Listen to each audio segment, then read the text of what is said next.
Question number 160 చూడండి. Reaction between benzaldehyde and acetophenone in presence of dilute NaOH is known as. So actually the correct answer is cross aldol condensation is the correct answer. So ఈ ఆన్సర్కు యాక్చువల్గా సంబంధించి hint కూడా మనకు direct text బుక్లో అవైలబుల్గా ఉంది. ఒకసారి చూపిస్తాను అది కూడా ఎక్కడుందంటే. సో ఇక్కడ చూడండి, బెంజాల్డిహైడ్ ఎసిటోఫినోన్. సో దేంట్లో ఇన్వాల్వ్ అవుతుంది? క్రాస్ ఆల్డాల్ కండెన్సేషన్లో ఇన్వాల్వ్ అవుతుంది. ఇది డైరెక్ట్ మనకు ఉన్నటువంటి question.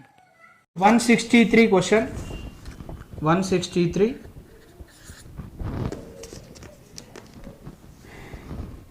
An element has a body-centered cubic structure with a cell edge of 288 picometers. The atomic radius is what? That is the question. So ఇక్కడ మనకు direct ఇది formula ఉంది. ఆ ఫార్ములా నుంచి మనం తీసుకోవచ్చు డైరెక్ట్గా. √3a is equal to 4r. √3a is equal to 4r. So ఇక్కడ నెక్స్ట్ సెల్ ఎడ్జ్ లెంత్ ఎంత ఇచ్చాడు? 288. So r is equal to √3/4 into 288. ఇది మనకు వచ్చేటటువంటి answer. So option 2 is the correct answer. Next question 164 question 164. ఇది direct question, text బుక్లో నుంచి వచ్చినటువంటి క్వశ్చన్ డైరెక్ట్. సో అది ఎక్కడుందన్నది కూడా ఒకసారి నేను చూపిస్తాను మీకు. టెక్స్ట్ బుక్లో ఆల్డిహైడ్స్లో ఉంది. టాలిన్ని క్లోరిన్తో రియాక్ట్ చేస్తే బెంజాల్ క్లోరైడ్ వస్తుంది. బెంజాల్ క్లోరైడ్ని హైడ్రాలసిస్ చేస్తే మనకు వచ్చే ప్రోడక్ట్ వచ్చేసి CHO వస్తుంది. సో ఇక్కడ బెంజాల్ క్లోరైడ్ ఫార్ములా ఏంటంటే ఫోర్త్ ఆప్షన్ CH2Cl2. ఒకసారి ఈ క్వశ్చన్ ఎక్కడి నుంచి వచ్చిందో ఒకసారి చూపిస్తాను చూడండి. ఆల్డిహైడ్స్ లోపల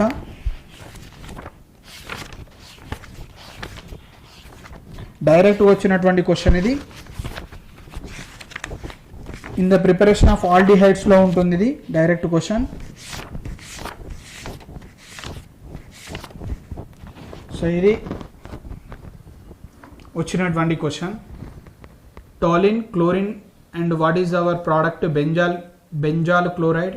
దాన్ని హైడ్రాలసిస్ చేస్తే వచ్చినటువంటి ప్రోడక్ట్ వచ్చేసి బెంజాల్డిహైడ్. సేమ్ క్వశ్చన్కి ఆన్సర్ ఇక్కడ మనకు వచ్చింది టెక్స్ట్ బుక్లో. Next question 165 question 165. సో ఇది సాల్వ్ చేయాలి అని అంటే first formula, simple formula delta TF is equal to KF into M.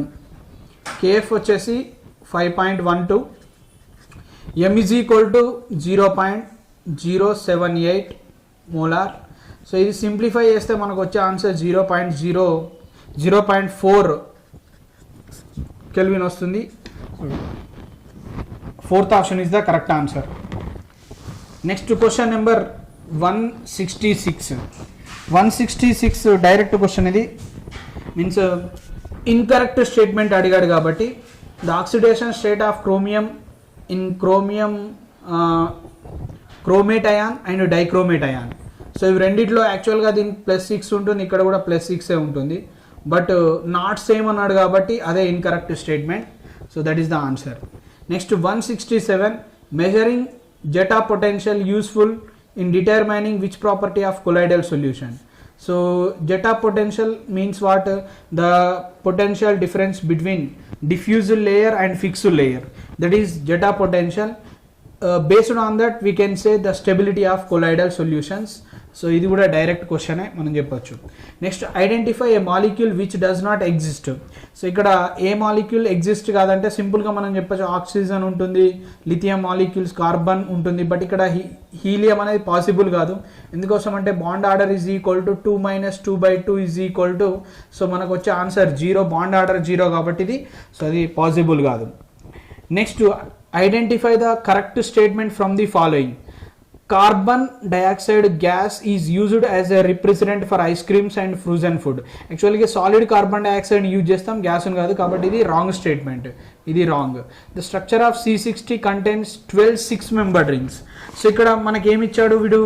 12 6-membered rings అని ఇచ్చాడు.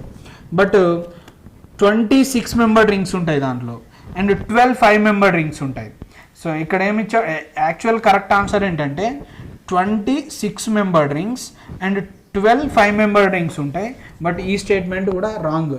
Next ZSM5 a type of zeolite is used to convert alcohols into gasoline.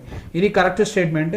Carbon monoxide is colourless and odourless gas. This is also correct statement. అంటే రెండు statements correct.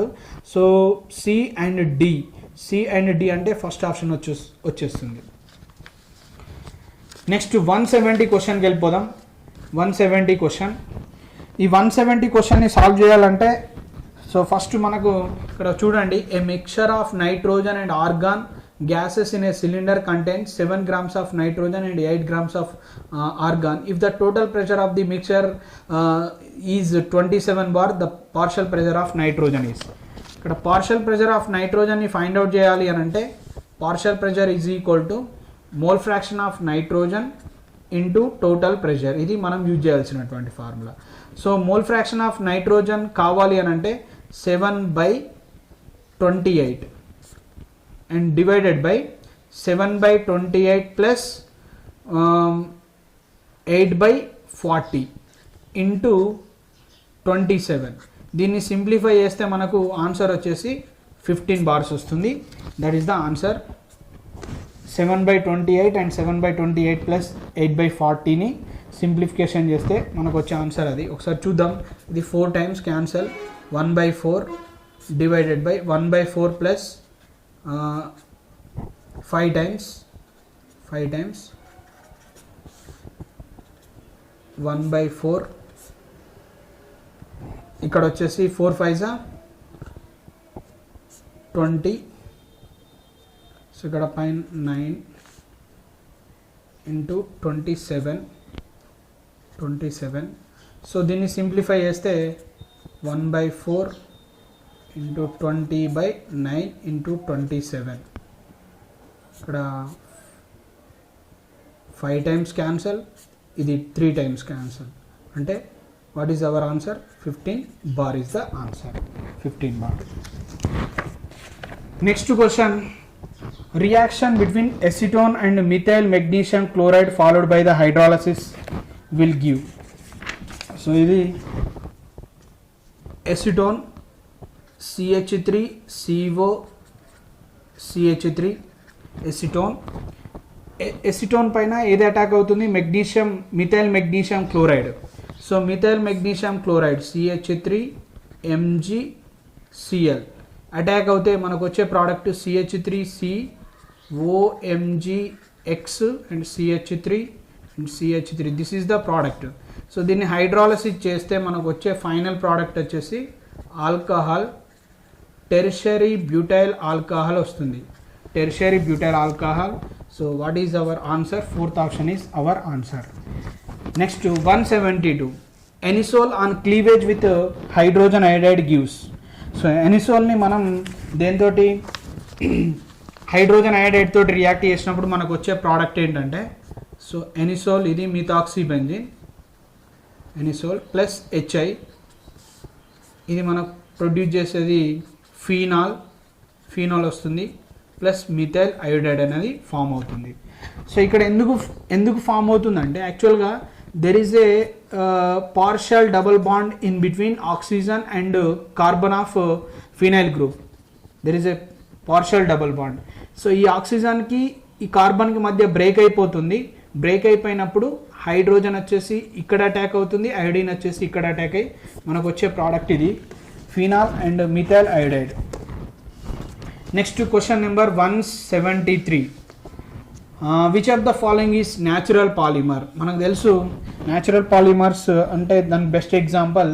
So ఇక్కడ rubber, natural rubber is the an example of what natural polymer. So దానిలో ఉండే monomer వచ్చేసి ఏంటంటే cis-1,4 polyisoprene. This is the answer. cis-1,4 polyisoprene. ఇది మనకు దేంట్లో ఉంటుంది? యాక్చువల్గా రబ్బర్లో ఉండేటువంటి monomer. It's nothing but what 2-methyl 1,3 butadiene. Next, which of the following is not correct about the carbon monoxide? Carbon monoxide సంబంధించి రాంగ్ స్టేట్మెంట్ ఏంటంటే carbon monoxide react with the oxygen to form carbon monoxide when concentration increases it combine with the hemoglobin and to form carboxyhemoglobin. It is highly stable than oxyhemoglobin, but ikkada less stable ani ichchadu kabatti ఇది wrong statement. Fourth one. Next to 175, which one of the following has maximum number of atoms. So ikkada దీంట్లో ఇచ్చిన దాంట్లో దేంట్లో maximum number of atoms possible అవుతాయి అంటే ఇక్కడ చూడండి, lithium atomic mass 7 అంటే ఇప్పుడు నెంబర్ ఆఫ్ ఆటమ్స్ని ఫైండ్ అవుట్ చేయాలంటే number of atoms is equal to given mass 1 by so it's atomic mass into Avogadro number 6.023 into 10 power 23. So in case of 1 gram of lithium, so we will get what? We will get more number of atoms. Whenever atomic mass is low, so then we will get the maximum number of atoms. Adi simple ga manam cheppochu. So daniki answer. Next 176 question chudandi, which of the following set of molecules will have zero dipole moment? So dentlo zero dipole moment untundante boron trifluoride, it has planar geometry, and so here these two fluorines resultant dipole moment is like this, and this fluorine dipole moment is like this. Both are same in magnitude and opposite direction, they cancel out each other, therefore its dipole moment is equal to 0.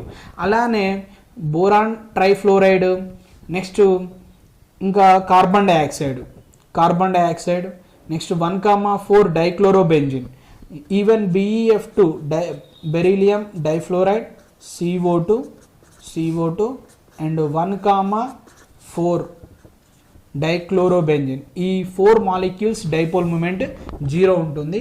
So దాని first option is the correct answer. Next one question number 177.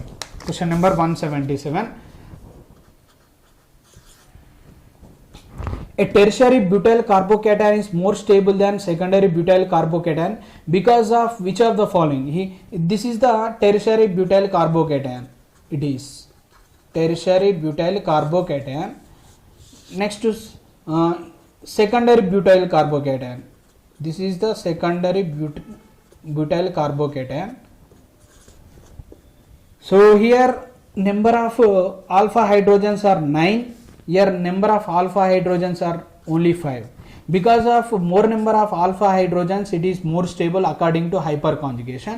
So because of less number of alpha hydrogens, it is less stable according to hyperconjugation. We can explain. So stability based on only hyperconjugation. That is the answer. Next to 178 question. See 178 question answer very simple. It is, which of the following amine will give carbyl amine test? So మీకు తెలుసు primary amines వచ్చేసి carbyl amine టెస్ట్లో participate చేస్తాయి. So ఇక్కడ ఉన్న దాంట్లో primary amine వచ్చేసి second one. So మిగతా అన్ని కూడా ఇక్కడ చూడండి, సెకండరీ అమైన్, ఇది సెకండరీ అమైన్, ఇది tertiary amine. So primary amine is only second one, it is only involves in carbyl amine reaction. Next 179 question, the mixture which shows positive deviation from Raoult's law. So దీనికి positive deviation Raoult's లాలో చూపిస్తుంది. Reason ఏది అంటే ethanol and ఎస్టోన్. యాక్చువల్గా ఎందుకోసం అంటే ఇథనాల్లో hydrogen bonds ఉంటాయి. When we add acetone then what happens, there is a breakage of hydrogen bonds and vapour pressure also increase అవుతుంది, వాల్యూమ్ ఇంక్రీజ్ అవుతుంది. కాబట్టి పాజిటివ్ డీవియేషన్ చూపించేది so ethanol plus acetone. Next question number 180, what is the change in oxidation number of carbon in the following reaction? So ఈ రియాక్షన్లో దాని oxidation number, carbon oxidation number change ఏమవుతుంది అని అంటే ఇక్కడ +4 అవుతుంది, ఇక్కడ వచ్చేసరికి -4 to +4 is the change. So what is our answer? Fourth one is our answer. Okay, thank you for listening this solution. If any problems are there, please discuss with me. Thank you.